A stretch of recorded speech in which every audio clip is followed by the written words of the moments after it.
ចា៎នាងខ្ញុំសូមជម្រាបសួរបងប្អូនក្នុងបណ្ដាញសង្គមទាំងអស់ជាទីគោរពរាប់អានថ្ងៃនេះនាងខ្ញុំសូមសូត្រជូនបងប្អូនស្ដាប់បន្តនៅកំណាព្យបណ្ដាំក្រមងុយវគ្គទី5ដែលជាវគ្គបន្តសូមបងប្អូនរីករាយស្ដាប់កំសាន្តដូចតទៅចា៎សូមអរគុណ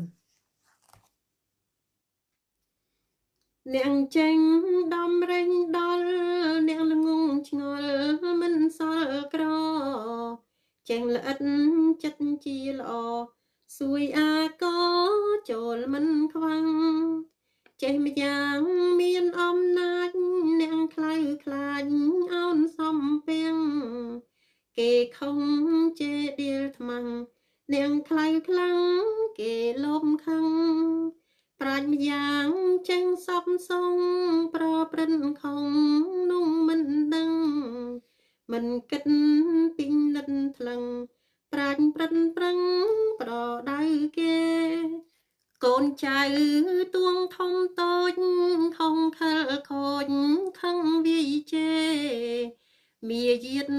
ខ្លួនខំគេមិនខ្នាន់ខ្នេកេងរយ៉ាឯងកូនចៅទាំងស្រីប្រុង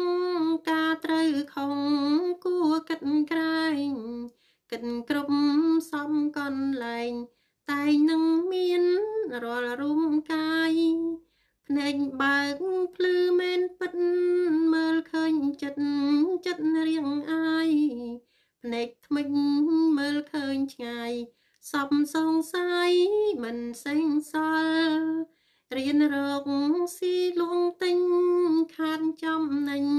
គិតឲ្យដល់ឲ្យដឹងការកិច្ចកលទើបកើនផលប្រយោជន៍ខ្លួនចា៎វគ្គបន្តនាងខ្ញុំនឹងសូត្រជូនបងប្អូនស្ដាប់នៅវីដេអូក្រោយទៀតសូមអរគុណ